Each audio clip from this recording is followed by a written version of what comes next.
جب نبی کریم صلی اللہ تعالی علیہ وسلم اور صحابہ کرام نے عاشورہ کا روزہ رکھا تو صحابہ کرام نے عرض کیا یا رسول اللہ انہ یوم تعذبہ الیہود والنصارى، یہ وہ دن ہے، عاشورہ کا دن یہ وہ دن ہے جس دن کی تعظیم یہود و نصارہ بھی کرتے ہیں۔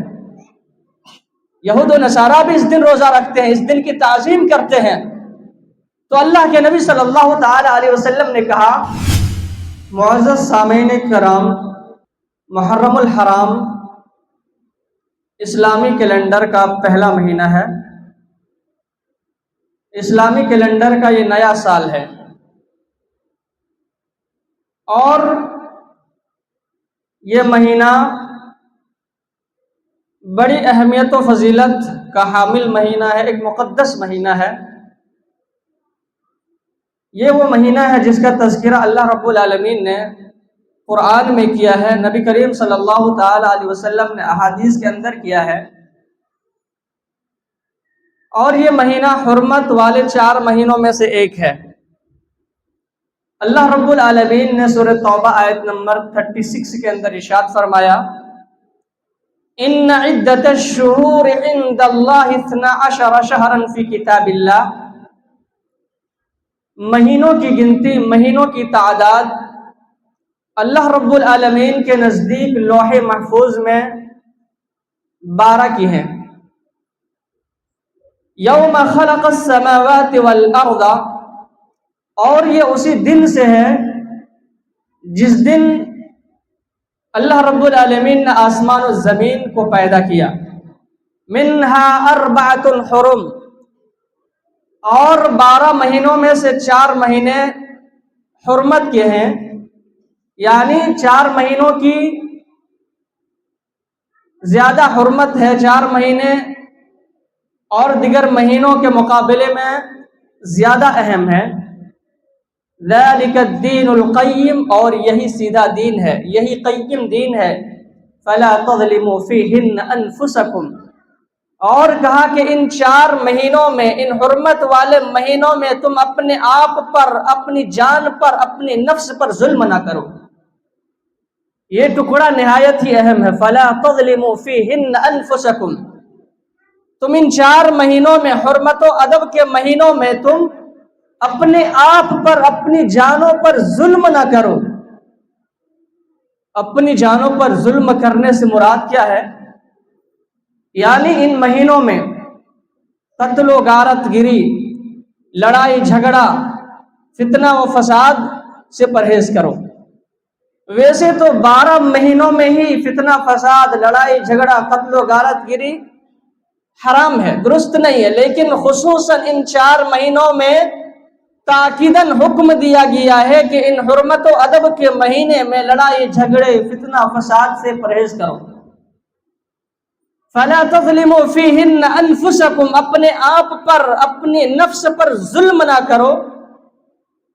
ظلم نہ کرنے کا ایک مطلب یہ بھی ہے کہ ان 4 مہینوں میں خصوصاً اللہ رب العالمین کی نافرمانی سے بچو۔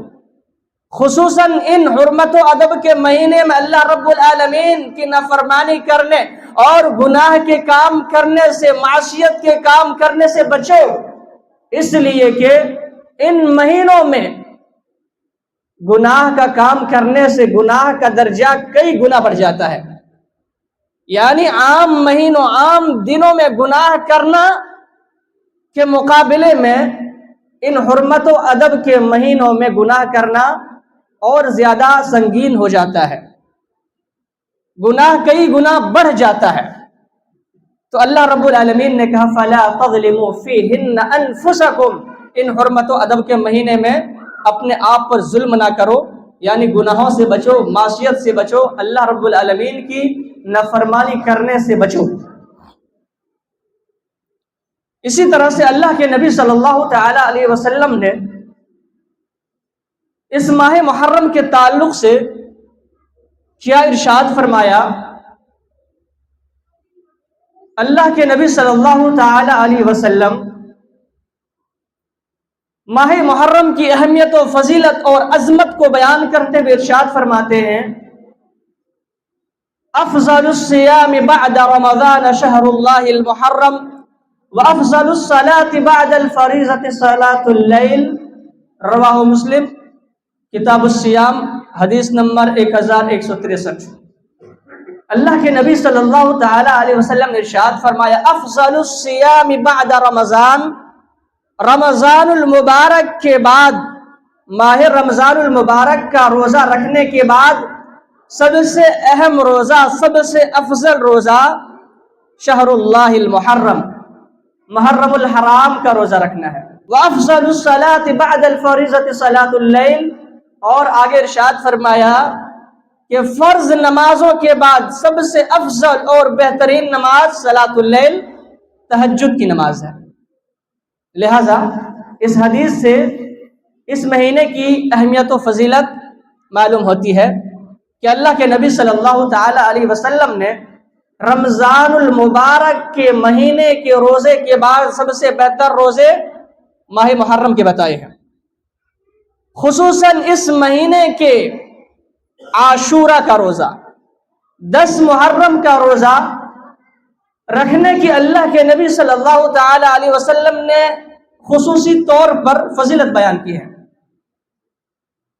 اللہ کے نبی صلی اللہ تعالی علیہ وسلم نے عاشورہ کا روزہ، 10 محرم کا روزہ رکھنے کے تعلق سے کیا فرمایا؟ راوی حدیث ابو قتادہ رضی اللہ تعالی عنہ بیان کرتے ہیں سئل رسول اللہ صلی اللہ تعالی علیہ وسلم عن صیام یوم عاشورہ، اللہ کے نبی صلی اللہ تعالی علیہ وسلم سے عاشورہ کا روزہ، 10 محرم کا روزہ رکھنے کے تعلق سے پوچھا گیا، سوال کیا گیا۔ فقال رسول اللہ صلی اللہ علیہ وسلم، تو اللہ کے نبی صلی اللہ تعالی علیہ وسلم نے ارشاد فرمایا صیام یوم عاشورہ احتسب علی اللہ ان یکفر السنۃ التي قبلہ، رواہ مسلم فی کتاب الصیام حدیث نمبر 1162۔ اللہ کے نبی صلی اللہ تعالی علیہ وسلم نے عاشورہ 10 محرم کا روزہ رکھنے کی فضیلت بیان کرتے ہوئے ارشاد فرمایا کہ عاشورہ کا روزہ، 10 محرم کا روزہ رکھنے کے تعلق سے مجھے قوی امید ہے، پورا یقین ہے کہ اللہ رب العالمین اس کے بدلے میں آدمی کے 1 سال پچھلے 1 سال کے گناہوں کو معاف کر دے گا۔ یعنی عاشورہ کا ایک روزہ ہمارے گزشتہ 1 سال میں کیے ہوئے صغیرہ گناہوں کا کفارہ ہو جائے گا۔ کتنی بڑی فضیلت ہے، ایک روزہ رکھنے سے ہمارے پچھلے 1 سال کے گناہوں کو مٹا دیا جائے گا۔ اللہ اکبر۔ لیکن اللہ کے نبی صلی اللہ تعالی علیہ وسلم سے عاشورہ کا روزہ رکھنے کے تعلق سے ایک اہم مسئلہ یہ بھی بیان کیا جاتا ہے کہ عاشورہ کا روزہ رکھنے کے تعلق سے اللہ کے نبی صلی اللہ تعالی علیہ وسلم نے یہود و نصارہ کی مخالفت کرنے کا حکم دیا ہے۔ نبی کریم صلی اللہ تعالی علیہ وسلم نے یہود و نصارہ کی مخالفت کرنے کا ارادہ کیا تھا۔ کیا مطلب؟ اللہ کے نبی صلی اللہ تعالی علیہ وسلم اور صحابہ کرام رضوان اللہ علیہم اجمعین جب ہجرت کر کے مدینہ منورہ تشریف لے گئے تو صحابہ کرام نے دیکھا، لوگوں نے دیکھا کہ وہاں پر یہودی لوگ عاشورہ کا روزہ رکھتے ہیں، 10 محرم کا روزہ رکھتے ہیں۔ ان سے پوچھا گیا، ان سے سوال کیا گیا کہ آپ لوگ عاشورہ کا روزہ رکھتے ہیں، 10 محرم کا روزہ رکھتے ہیں، اس کے پیچھے مقصد کیا ہے، کس وجہ سے رکھتے ہیں؟ تو یہودیوں نے کہا کہ یہ نہایت عظیم دن ہے، بڑی بابرکت دن ہے، یہی وہ دن ہے جس دن اللہ رب العالمین نے حضرت موسیٰ علیہ السلام کو یہودیوں اور ان کی لشکر سے نجات عطا فرمائی تھی۔ اسی دن حضرت موسیٰ علیہ السلام اور ان کے ساتھیوں کو فرعون اور ان کے لشکر سے نجات ملی تھی، اور اللہ رب العالمین نے فرعون اور ان کے لشکر کو غرق آب کیا تھا، سمندر میں ڈبو دیا تھا۔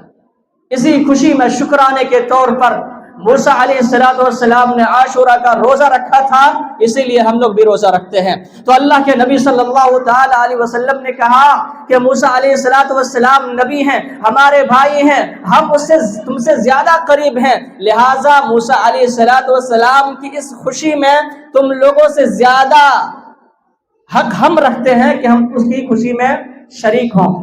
لہٰذا نبی کریم صلی اللہ تعالی علیہ وسلم نے خود بھی عاشورہ کا روزہ رکھا اور اپنے ساتھیوں کو بھی عاشورہ کا روزہ رکھنے کا حکم دیا۔ جب نبی کریم صلی اللہ تعالی علیہ وسلم اور صحابہ کرام نے عاشورہ کا روزہ رکھا تو صحابہ کرام نے عرض کیا یا رسول اللہ انہ یوم تعذبہ الیہود والنصارى، یہ وہ دن ہے، عاشورہ کا دن یہ وہ دن ہے جس دن کی تعظیم یہود و نصارہ بھی کرتے ہیں۔ یہود و نصارہ بھی اس دن روزہ رکھتے ہیں، اس دن کی تعظیم کرتے ہیں۔ تو اللہ کے نبی صلی اللہ تعالی علیہ وسلم نے کہا فَإِذَا كَانَ الْعَامُ الْمُقْبِلُ إِنْ شَاءَ اللَّهُ صُمْنَا الْيَوْمَ التَّاسِعَ۔ اللہ کے نبی صلی اللہ تعالی علیہ وسلم نے کہا کہ انشاءاللہ آئندہ سال سے ہم لوگ یہودیوں کی مخالفت کرتے ہوئے 9 کا بھی روزہ رکھیں گے۔ 10 محرم کا روزہ رکھنے کے ساتھ ساتھ 9 محرم کا بھی روزہ رکھیں گے۔ فَلَمْ يَأْتِ الْعَامُ الْمُقْبِلُ حَتَّى تُوَفِّيَ رَسُولُ اللَّهِ صلی اللہ علیہ وسلم، لیکن آئندہ سال آنے سے پہلے نبی کریم صلی اللہ تعالی علیہ وسلم اس دنیا سے رخصت کر جاتے ہیں، آپ صلی اللہ تعالی علیہ وسلم کی وفات ہو جاتی ہے۔ صحیح مسلم کی حدیث ہے، حدیث نمبر 1134۔